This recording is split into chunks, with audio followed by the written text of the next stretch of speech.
أشهد أن لا إله إلا الله وحده لا شريك له وأشهد أن محمدا عبد الله ورسوله فإن أصدق الحديث كتاب الله وخير الهدي هدي محمد صلى الله عليه وسلم وشر الأمور محدثاتها فإن كل محدثة بدعة وكل بدعة ضلالة وكل ضلالة في النار أما بعد. Kaum muslimin muslimat rahimakumullah. Pertama-tamanya kita merapatkan syukur kepada Allah Subhanahu wa taala pada pagi yang berbahagia ini, setelah kita menunaikan tanggungjawab kita melaksanakan solat subuh secara berjemaah, kita isi sedikit masa dan sedikit ruang yang dikurniakan oleh Allah Subhanahu wa taala, yang kita tidak tahu pada masa akan datang kita masih berpeluang ataupun tidak. Dengan kita mendalami sedikit ilmu demi memahami agama Allah Subhanahu wa taala di atas jalan petunjuk Al-Quran dan Sunnatul Nabawiyah. Mungkin ada yang sudah maklum bahawa insya-Allah pada pagi ini dan pada masa-masa akan datang, jika diizinkan oleh Allah Subhanahu wa taala, saya akan menyampaikan kuliah subuh pada minggu yang kedua setiap bulan, insya-Allah pada hari Ahad yang kedua setiap bulan, dengan berpandukan kepada sebuah kitab. Kitab ini agak terkenal di kalangan mereka-mereka yang mengkaji tentang Islam yang berteraskan kepada petunjuk Al-Quran dan Sunnatul Nabawiyah. Kitab ini diberi nama oleh penulisnya dengan nama Talbis Iblis. Talbis Iblis yang dikarang oleh Al-Imam Al-Hafiz Ibnul Jauzi, yang meninggal pada tahun 597 Hijrah, lahir sekitar tahun 508 Hijrah. Kitab ini saya ringkaskan muqaddimah beliau ketika dia menulis kitab ini. Dia mengatakan bahawa iblis ini tipu daya dia sangat halus. Kalau kita tengok pada tajuk dia pun, talbis ni bermaksud belitan iblis, tipu daya iblis yang membelit umat zuriat keturunan Adam ini sangat halus, sehingga kan tipu dayanya itu menyebabkan benda yang tidak baik di sisi Allah Subhanahu wa taala, di sisi Rasulullah sallallahu alaihi wasallam, tetapi dilihat baik oleh kita. Dilihat baik oleh kita, tapi di sisi Allah Subhanahu wa taala dan Nabi-Nya tidak baik, tapi kita melihatnya sebagai baik. Itu uniknya tipu daya iblis. Dan dia memang bersumpah di hadapan Allah Subhanahu wa taala ketika Allah hukum dia keluar daripada syurga. Allah kata dia direjam, dilaknat. Dia minta kepada Allah supaya dia ini dikekalkan hidup sehingga hari kebangkitan. Dan dia beritahu kepada Allah bahawa dia akan menjadikan dengan apa yang menyebabkan dia ini dihukumkan sesat di sisi Allah, dia akan jadikan sebab-sebab itu juga untuk menyesatkan zuriat keturunan Adam alaihi salam. Itu dia iblis, tujuan dia sangat jelas. Ibnu Jauzi ketika dia menulis muqaddimah kitab ini, dia mengatakan bahawa antaranya faraitu an uhazzira min makayidihi wa adullu ala masayidihi. Dia kata maka dari itu saya merasakan perlu untuk memperingatkan tingkah laku syaitan dan menunjukkan perangkap-perangkapnya, menunjukkan tipu daya, kerana dengan mengenali kejahatan dan tipu daya iblis ini boleh membangkitkan diri kita untuk bersikap waspada, untuk bersikap berjaga-jaga agar tidak terheret ke dalam tipu daya dan kejahatan iblis tersebut. Dan dia kata lagi, fa fi sahihain min hadis Huzaifah qala kana an-nas yas'aluna Rasulullah sallallahu alaihi wasallam 'anil khair wa kuntu as'aluhu 'anil syarr makhafatan an yudrikani. Di dalam sahihain, yakni di dalam sahih Bukhari dan Muslim, dari sebuah hadis Huzaifah radhiyallahu anhu, dia berkata, orang ramai bertanya tentang kebaikan kepada Rasulullah sallallahu alaihi wasallam. Orang ramai datang kepada Nabi, ya Rasulullah, apakah dia kebaikan? Apakah perkara-perkara baik? Apakah perkara-perkara yang boleh menyebabkan kami mendapat kebaikan? Tetapi kata Huzaifah, wa kuntu as'alahu 'anil syarr, sedangkan aku bertanya kepada Nabi tentang kejahatan, tentang keburukan. Kenapa? Tujuannya makhafatan ayyudrikani, kerana aku bimbang, kerana aku ingin berwaspada supaya diri aku tidak terjebak dengan kejahatan itu. Maknanya apa? Dia tanya kepada Nabi tentang kejahatan bukan untuk buat jahat, tetapi dia tanya kepada Nabi berkaitan dengan kejahatan dan keburukan untuk dia waspada diri dia, untuk dia jaga diri dia. Oh, ini benda tidak baik, oh ini benda tidak bagus, oh ini benda yang boleh menyebabkan dosa, maka dia boleh menjauhi perkara-perkara itu. Kemudian Ibnu Jauzi dia bawa satu lagi riwayat daripada Ibnu Abbas radhiyallahu anhu. Kata Ibnu Abbas, wallahi ma azunnu ala zahri al-ardi al-yawm ahadan ahabba ila syaitan halakan minni. Faqila wa kayfa? Faqala wallahi innahu la yuhaddisu bid'ata fi mashriqi aw maghrib fayahmiluha ar-rajulu ilayya fa idza intahat ilayya fama'taha bis-sunnah fataraddu alayhi kama akhrajaha.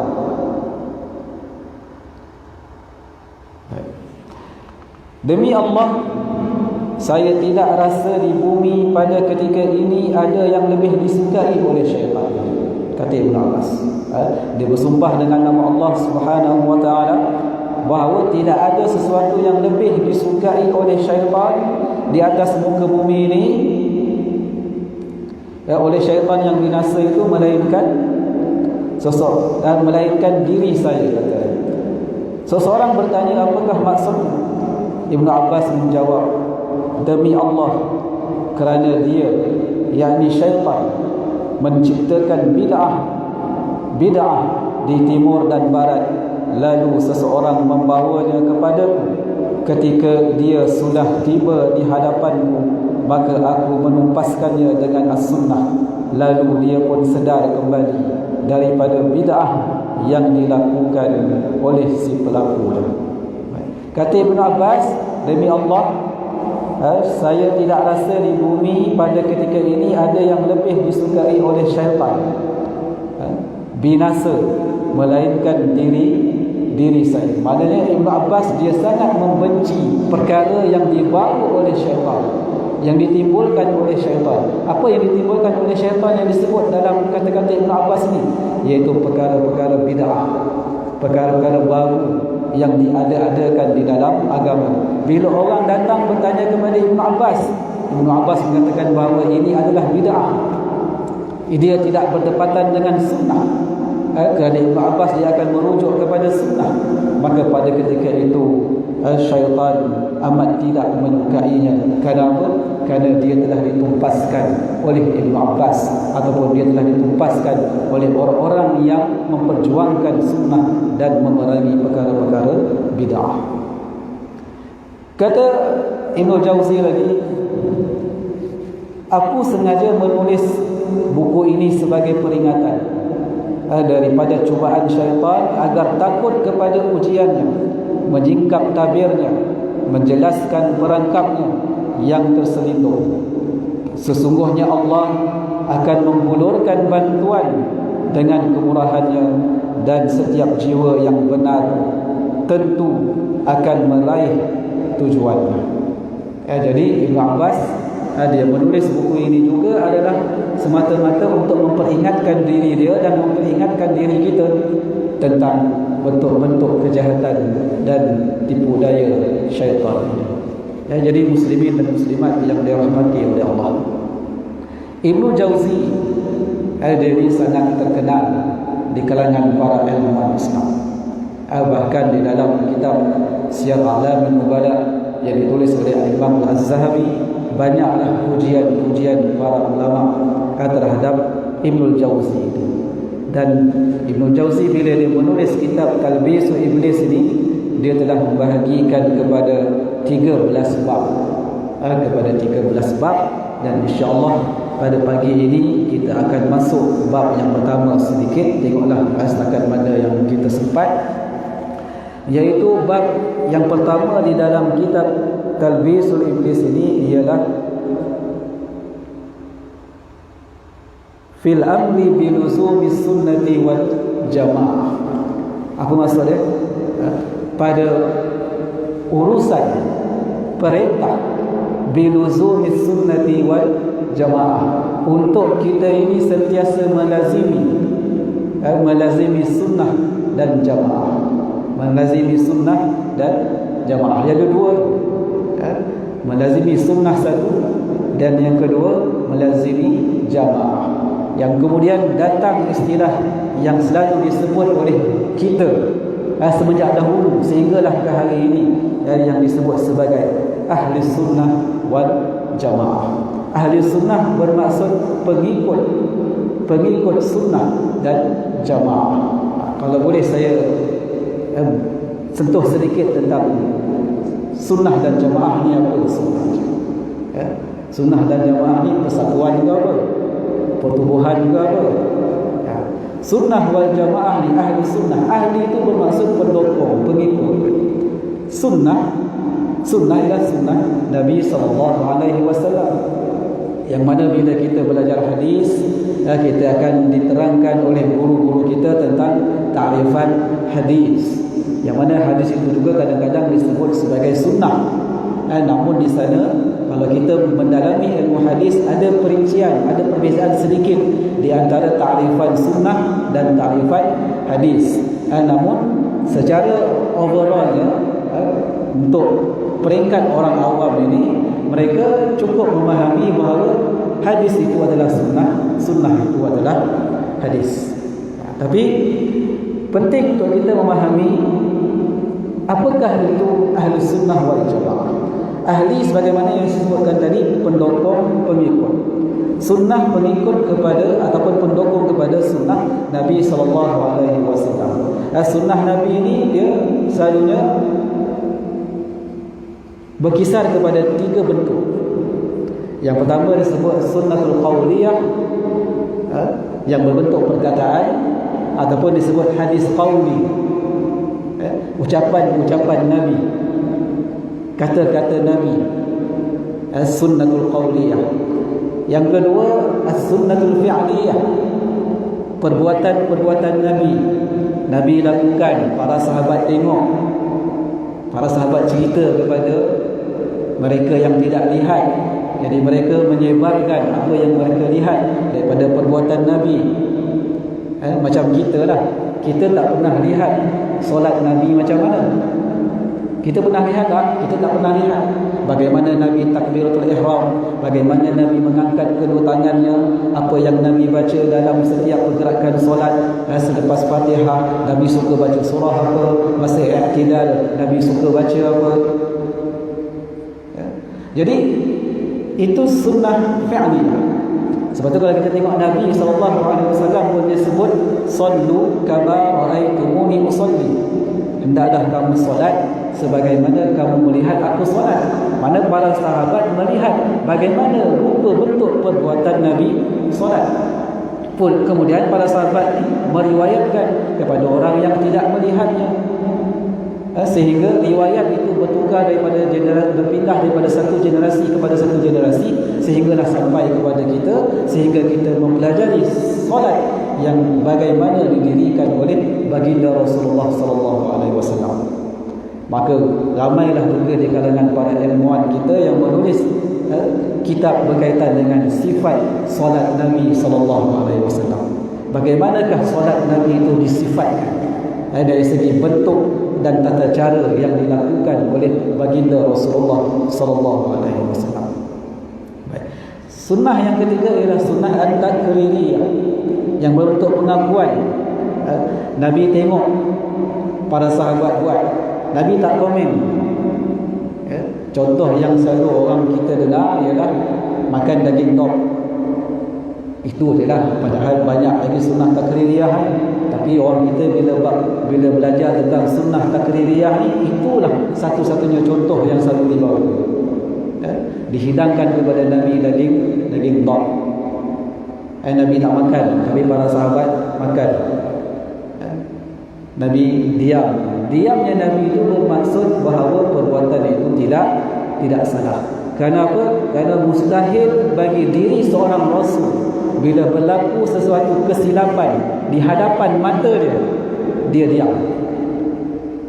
Kalau silap, kalau salah, dia mesti tegur. Tapi bila Nabi diam, menunjukkan benda itu boleh dibenarkan. Kadang-kadang Nabi tak diam, Nabi senyum. Kadang-kadang Nabi ketawa. Seperti kisah Amr bin As yang berada dalam keadaan hadas besar ketika cuaca sejuk, nak solat subuh, dia tak tahan nak mandi wajib, jadi dia bertayamum je. Dia bertayamum, dia tak mandi wajib, dia bertayamum. Para sahabat komplain.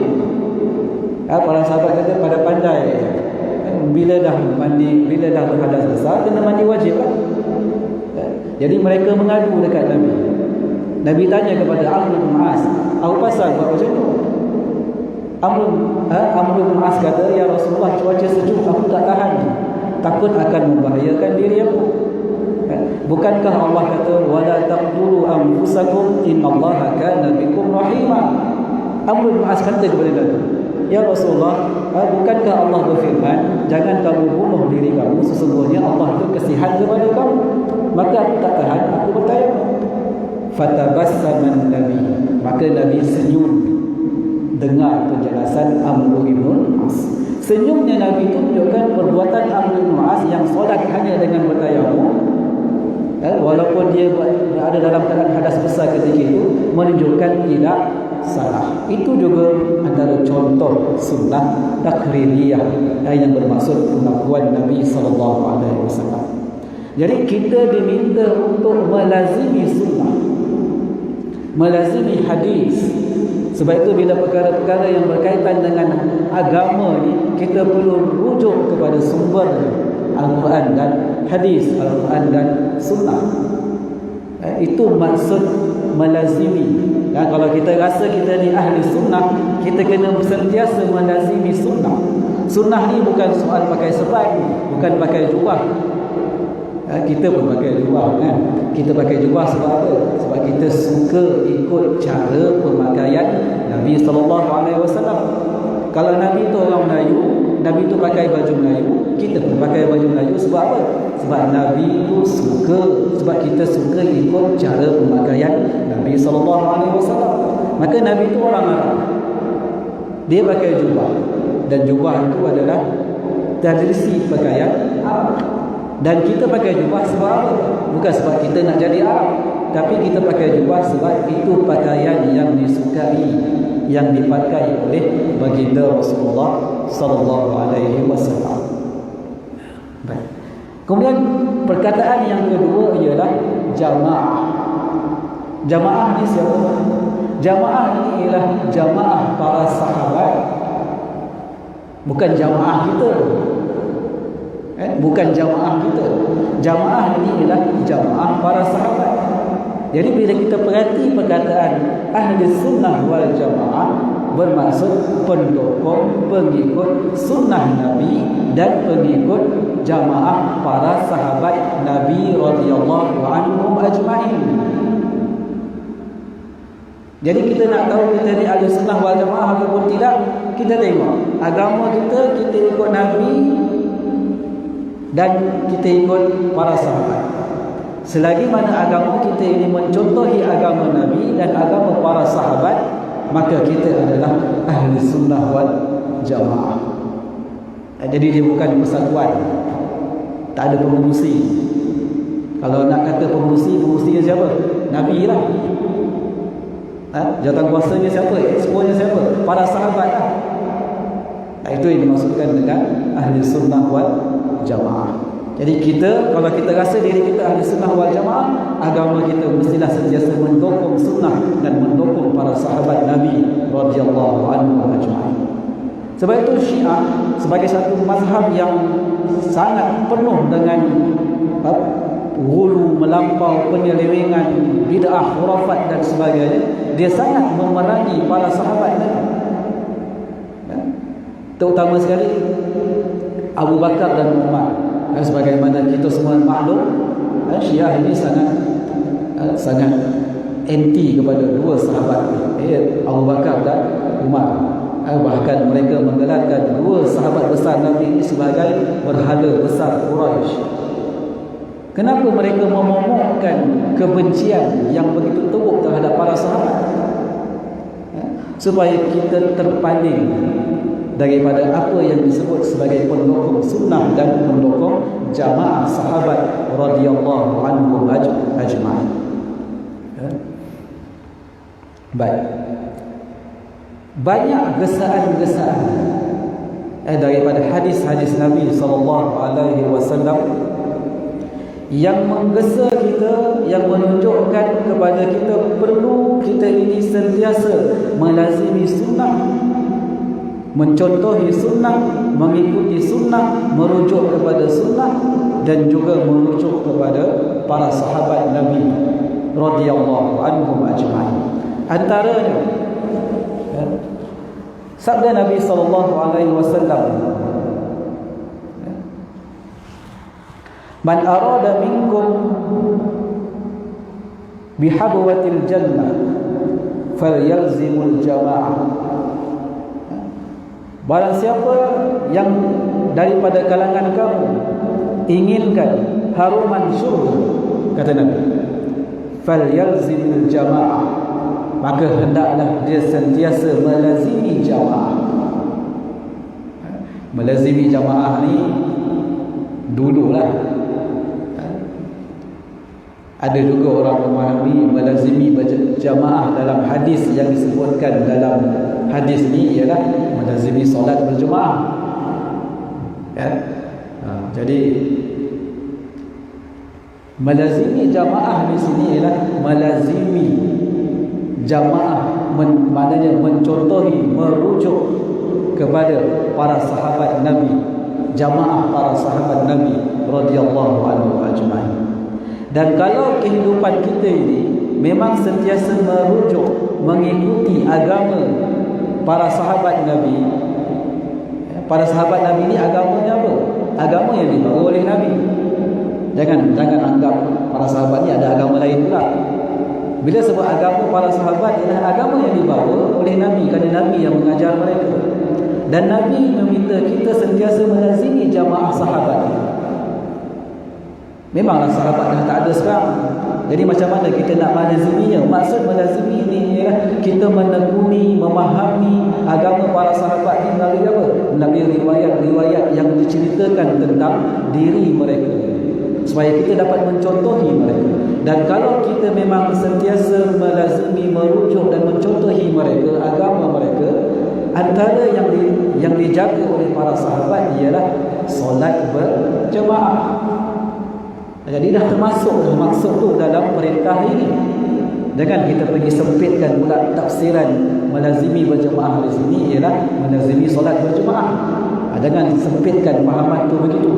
Sedangkan pemahaman tu lebih luas, iaitu melazimi jamaah ataupun mencontohi ajaran yang telah ditunjukkan oleh para sahabat. Dan memang antara para sahabat ini, mereka ini sangat suka melazimi solat berjemaah. Jadi kalau kita nak membuktikan diri kita juga seorang yang sentiasa mencontohi para sahabat, antaranya ialah kita melazimi solat berjemaah.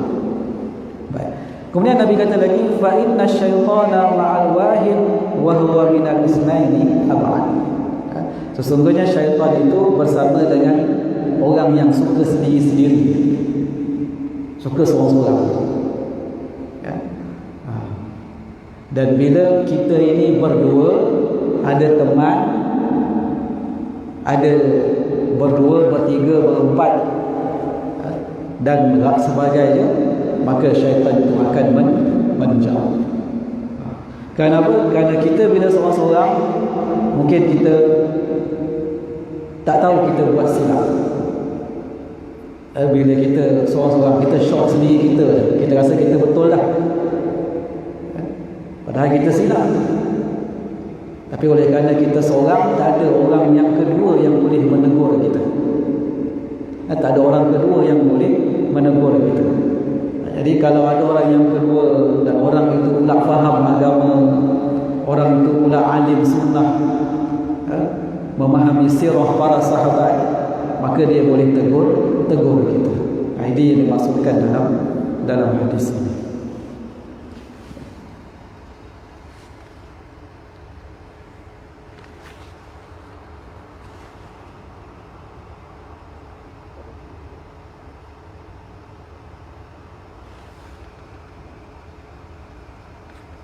Kemudian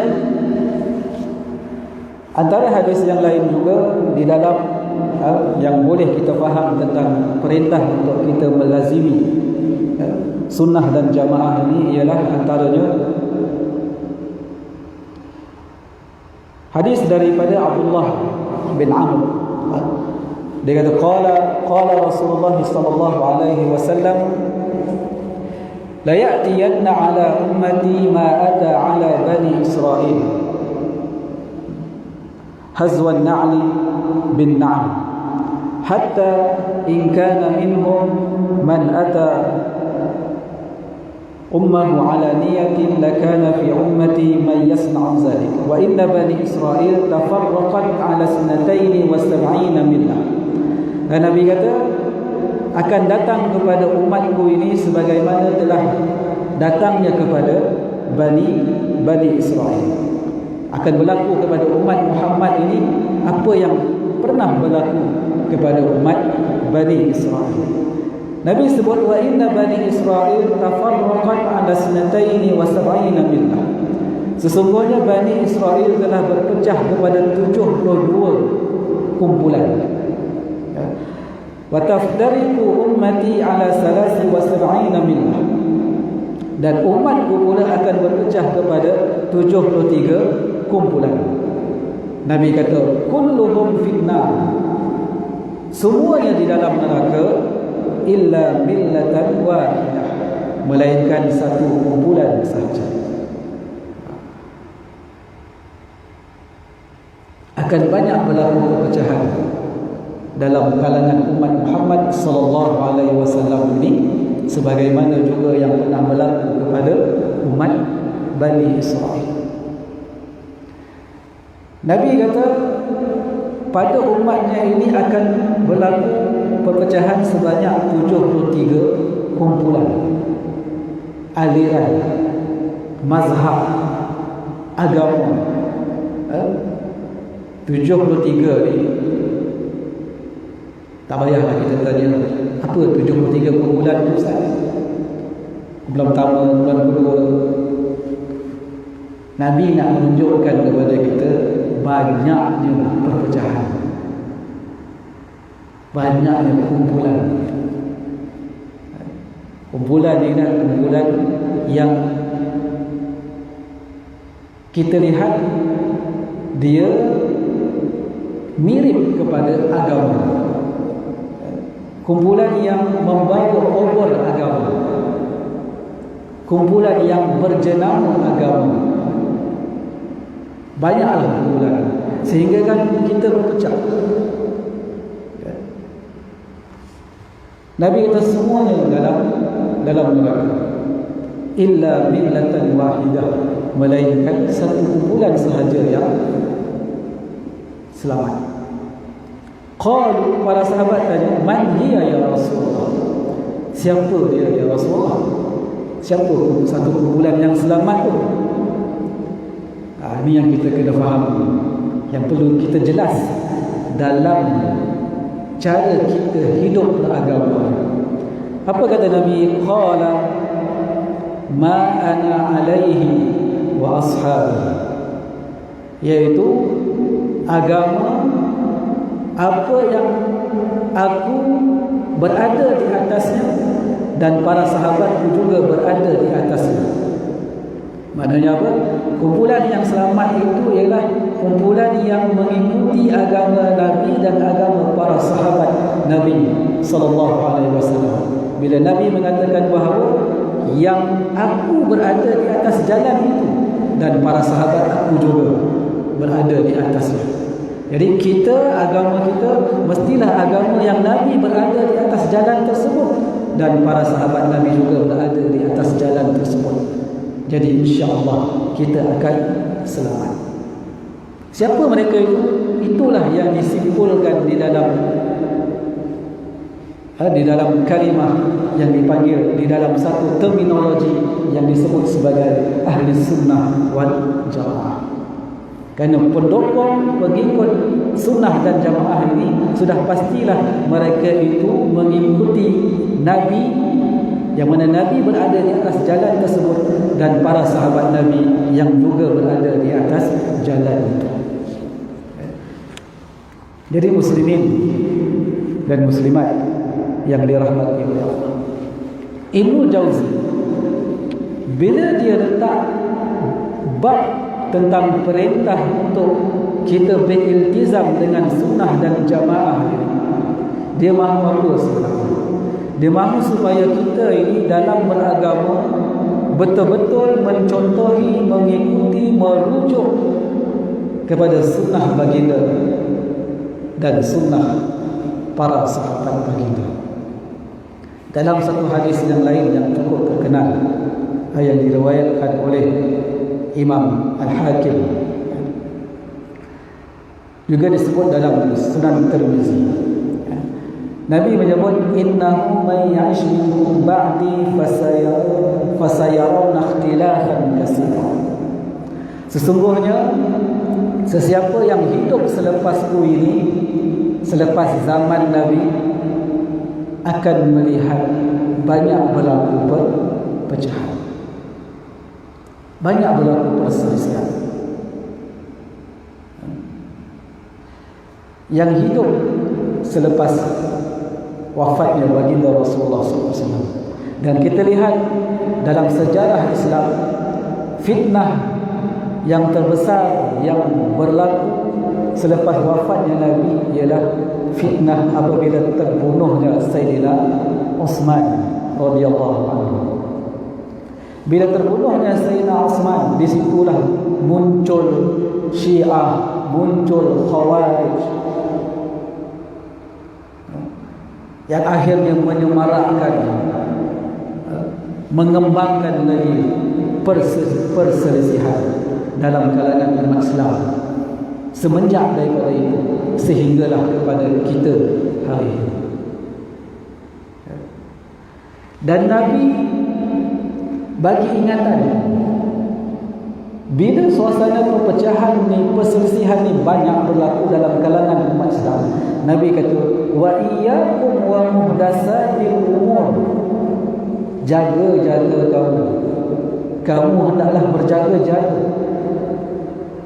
daripada apa? Muhdatsatil umur, daripada perkara-perkara baru yang diada-adakan. Perkara-perkara baru yang diada-adakan. InsyaAllah apa itu perkara-perkara baru kita akan detailkan pada kuliah yang akan datang.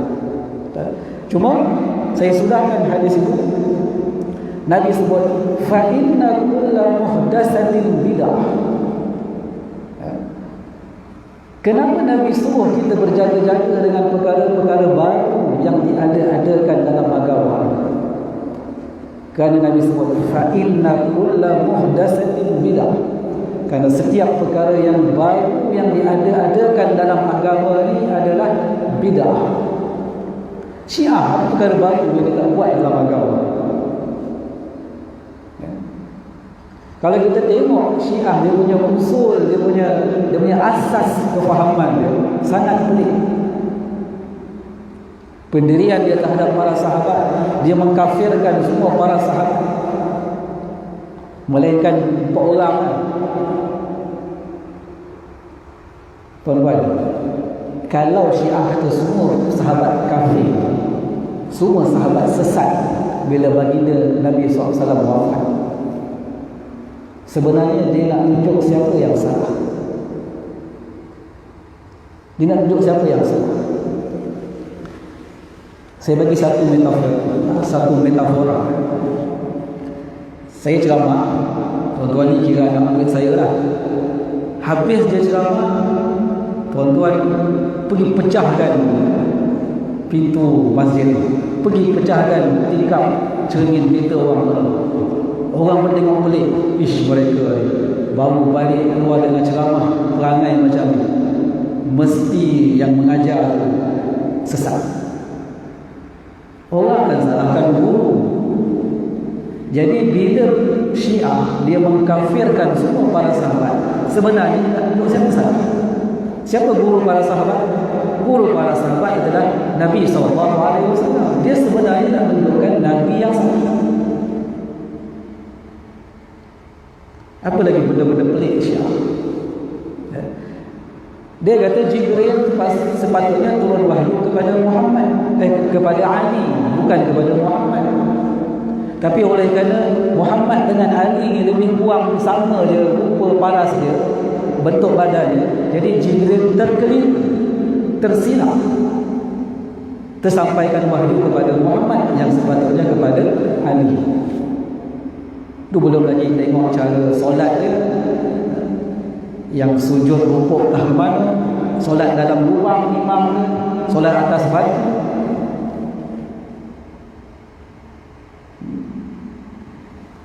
Sebab tu Nabi suruh kita berjaga-jaga dalam perkara-perkara baru yang diada-adakan dalam agama. Kerana Nabi sebut fa inna muhdatsatin bid'ah. Semua perkara baru yang diada-adakan itu adalah bid'ah. Wa kullu bid'atin dhalalah, dan setiap bid'ah itu adalah sesat. Wa kullu dhalalatin finnar, dan setiap perkara yang sesat itu boleh membawa kamu, boleh membawa kita ke neraka. Kemudian Nabi dia bagi kita solusi. Bila kita dah berhadapan dengan suasana yang sebagaimana yang disebutkan oleh Nabi tadi, Nabi kata apa? Alaikum bisunnati. Ketika itu hendaklah kamu berpegang dengan sunnahku. Berpegang dengan sunnahku, berpegang dengan hadis-hadis Nabi SAW. Sebab itu penting kita mengaji hadis, mengaji sunnah, supaya kita tahu agama apa yang sebenarnya yang diajarkan oleh Nabi kepada kita.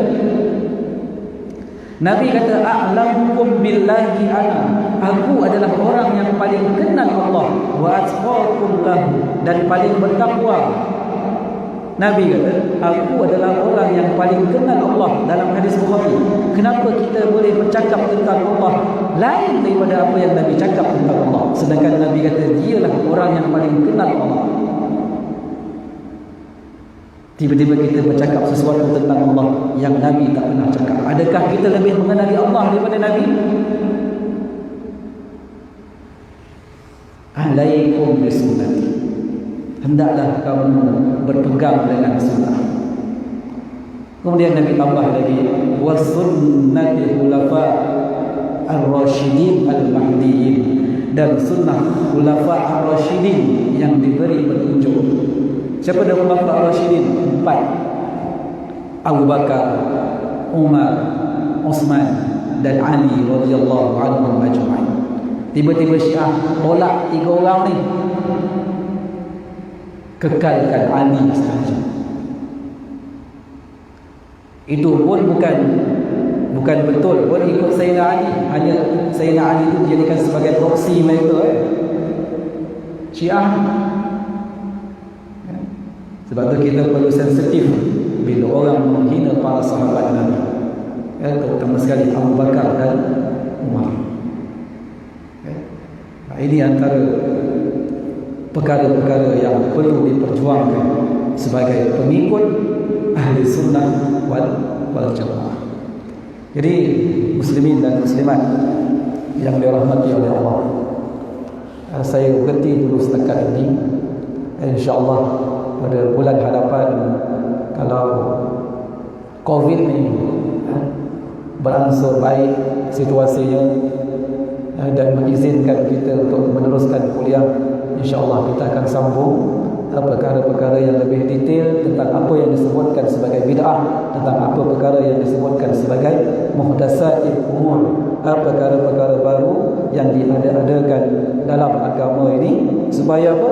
Supaya sebagaimana yang disebutkan oleh Huzaifah radhiyallahu anhu tadi, dan antara tujuan penulis kitab Ibnu Jauzi menulis kitab ini bukan bila kita belajar apa itu bid'ah, bukan untuk buat bid'ah, untuk kita jaga diri kita daripada tidak terjebak dengan perkara-perkara bid'ah. Seterusnya kita tidak akan dibelit oleh penipuan tipu daya iblis dan syaitan. Jadi muslimin dan muslimat yang dirahmati oleh Allah, sekadar itu dulu.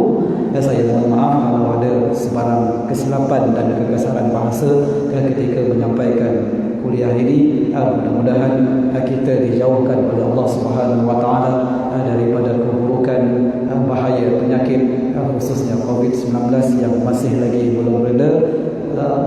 Allahumma inna na'udzubika minal barasi wal jununi wal juzami wal sayyi'il asqam. Bismillahillazi la yadurru ma'a ismihi syai'un fil ardi wa la fis samaa'i wa huwas samiul 'alim. Na'udzubika kalimatillahi tammati min syarri ma khalaq. Jadi sekadar itu saja. Assalamualaikum warahmatullahi wabarakatuh.